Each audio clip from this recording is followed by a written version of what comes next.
Bonjour, bonsoir à tous, ici Feu SEO dans vos oreilles. Aujourd'hui, je vais vous montrer un petit peu les astuces que j'utilise qui vont vous permettre en fait de modifier votre thème, que ce soit sur WordPress ou Shopify. J'utilise pas mal de choses, pas mal d'aspects, d'astuces qui, je pense, vous permettront du coup de modifier votre thème de la plus simple des manières. Notez que ces astuces fonctionnent aussi sur des extensions WordPress. Donc ça peut vous permettre de modifier les extensions en fait que vous avez. Si par exemple, je sais pas, des titres à modifier, des balises à modifier, vous pouvez directement en fait le faire avec les options et les astuces que je vais vous dire. Allez, c'est parti. Donc là, on se retrouve sur un thème Shopify. Donc là, j'ai simplement ouvert l'éditeur en fait de mon thème sur ma boutique de test. Et là, en fait, on peut voir par exemple sur les différents dossiers que mon thème est partimenté, segmenté, on va dire, sous différentes catégories. Donc on a les catégories sections, donc différentes pages en fait de mon thème. On a les templates, donc c'est un peu la même chose et tout. Les layouts, ça c'est un peu plus pratique, c'est-à-dire que c'est, on va dire, les parties, les sous-parties, on va dire, de toutes ces sections. Donc là, si je veux, je peux modifier en fait les différentes parties. Je ne sais pas trop où se trouvent les pages ou d'autres pages A ou d'autres pages B, mais en fait là, je peux les modifier. Donc la première astuce que je vous conseille, c'est de faire, quand vous ne savez pas trouver dans un de ces fichiers, c'est de faire un CTRL F. Ça, je pense que vous le connaissez. De faire, par exemple, mettons, vous cherchez un H1, de taper H1 et en fait de faire Next. Et là, en fait, directement, cette recherche va vous permettre de trouver tous les titres ou alors les textes qui possèdent la chaîne de caractères H1. Donc ça, c'est ce qu'on voit assez régulièrement. On regarde H1, on essaie de chercher, par exemple, featured product, pardon, on fait un CTRL F, donc pas le CTRL F du navigateur, mais bien on clique une fois, on fait CTRL F et on fait H1. Voilà, et par exemple, voilà, on a trouvé une classe de CSS qui a la particularité d'avoir les propriétés H1. Donc bon, il n'y a que ça sur ce featured product. Mais voilà, déjà ça va vous permettre de dégrossir, on va dire, ce que vous avez dans les fichiers de votre thème. Donc là, on se retrouve sur un WordPress, du coup, pour vous montrer la partie WordPress. Ça se séquence à peu près pareil, sauf que les parties sont un peu plus sous-implémentées. Donc par exemple, on peut voir que là, il y a le footer, là, ici, le header, les images, l'index si besoin est, la partie search, la partie barre de recherche pour rechercher sur votre site.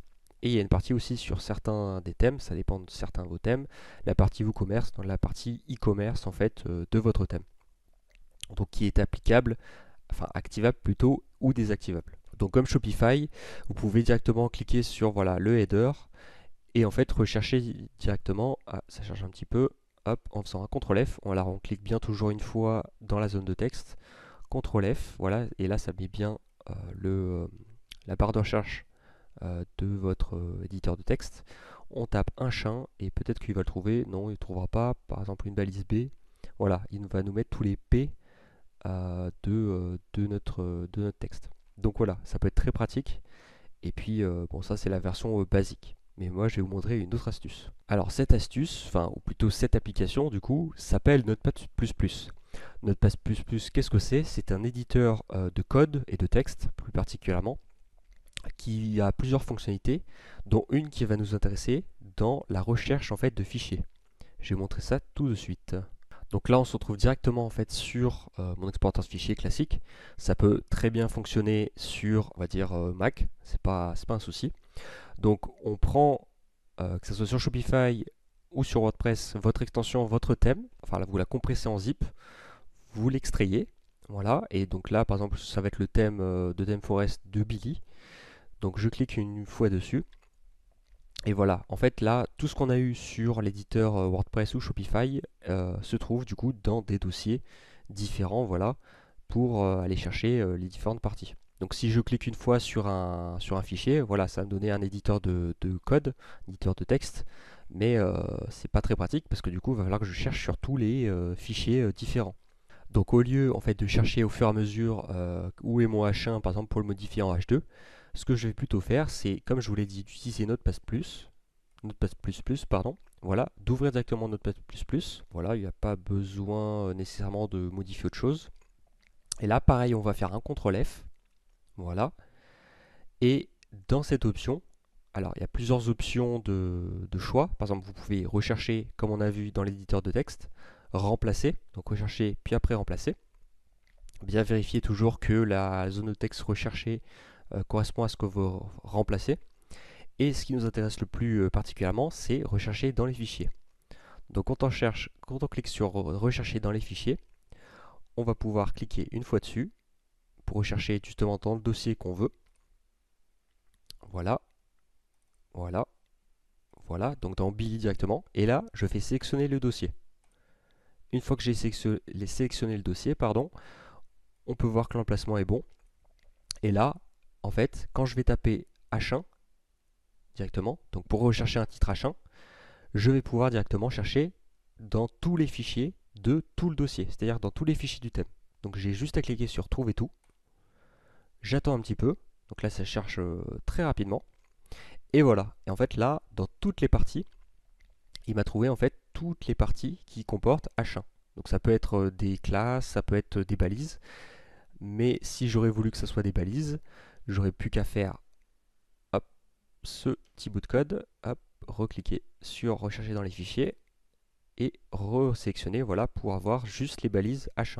Donc là, on peut voir sur différents thèmes, sur les différentes parties du thème, que par exemple, j'ai mon logo qui est en H1, on peut le voir, voilà, ce qui se trouve dans la partie slash template slash header slash component slash php logo, enfin logo php, pardon. Donc on peut faire la même formule, hop, qui va être slash template slash header slash component, et mon logo va être juste ici. Donc plutôt que pareil réutiliser justement l'éditeur de notes ou l'éditeur de texte, peu importe, on va utiliser directement Notepad++. Voilà. Et en fait, si on réduit un petit peu la fenêtre ici là pour rechercher, donc ça c'est la fenêtre pour rechercher, on va avoir directement en fait le fichier du menu pour modifier. Donc là, si je veux resélectionner, bon là je le vois que c'est le H1. Mais si je veux resélectionner, j'ai plus qu'à faire un CTRL F encore une fois. Et là, je vais faire H1. Donc là, je vois bien que du coup, mon H1 se trouve ici. Donc voilà. Donc en fait, une fois que vous savez à peu près ce que vous voulez chercher et modifier, vous pouvez en fait directement regarder dans votre bout de code qu'est-ce que vous voulez souhaiter modifier. Et après, resélectionner en fait une copie du thème directement dans votre PC ou dans votre Mac. Et en fait, rechercher voilà, où se trouve cette partie du thème. Donc mettons le H1 ou autre chose, et après recliquer en fait sur l'éditeur pour aller chercher directement la partie à modifier. Donc ça peut être très pratique pour vous, vous ne savez pas où se trouve dans le thème, parce que quand on débute ou quand vous ne connaissez pas le thème, et voilà, c'est important justement de savoir où se trouve ce type de code. Donc là, pour l'exemple, c'était de modifier en fait ce H1, voilà, pour le faire en, je sais plus ce que c'était, en H2 ou H1, peu importe. Mais voilà, en fait, une fois que vous faites un clic droit, inspecter l'élément, vous avez en fait ces attributs-là. Et en fait, ces attributs-là, pour faire l'exemple vraiment concret, vous pouvez les sélectionner. Vous revenez sur votre Notepad++, que vous avez bien sûr préalablement téléchargé. CTRL F, rechercher dans les fichiers, et là, il va vous trouver en fait dans votre thème la partie où il se trouve le page header title. Et après, c'est plus une question de deviner où se trouve la partie. Hop. Mais généralement, c'est assez facile pour la simple et bonne raison que, voilà, 1, 2, 3. Donc là, ça serait plus dans les posts, voilà, directement. Parce qu'en fait, la page où je suis actuellement, c'est une page post. Donc voilà, j'ai plus qu'à modifier soit celui-ci, soit celui-ci, soit celui-ci. Et en fait, par ordre de priorité, je verrai que ça modifie en fait le H1 de mon texte. Mais après, cette option peut fonctionner sur d'autres types de code. Si vous avez, je sais pas, pour moi par exemple, une balise P, une balise paragraphe, ou si vous avez, je sais pas, autre chose que vous souhaitez modifier, au lieu de faire un display none qui serait complètement dégueulasse, mieux vaut supprimer en fait le bout de code que vous avez, que vous ne souhaitez pas dans votre thème, réincorporer votre thème ou modifier votre thème avec un shield thème, enfin un thème enfant, et comme ça vous aurez un thème tout propre. J'espère que cette vidéo vous a plu, n'hésitez pas à me dire si vous voulez d'autres conseils ou d'autres tips comme ça. Je vais proposer des nouveaux formats de vidéos, j'espère que ça va vous plaire. N'hésitez pas à vous abonner bien sûr, à mettre la cloche. à mettre un j'aime, à ajouter un commentaire. Et sur ce, à plus!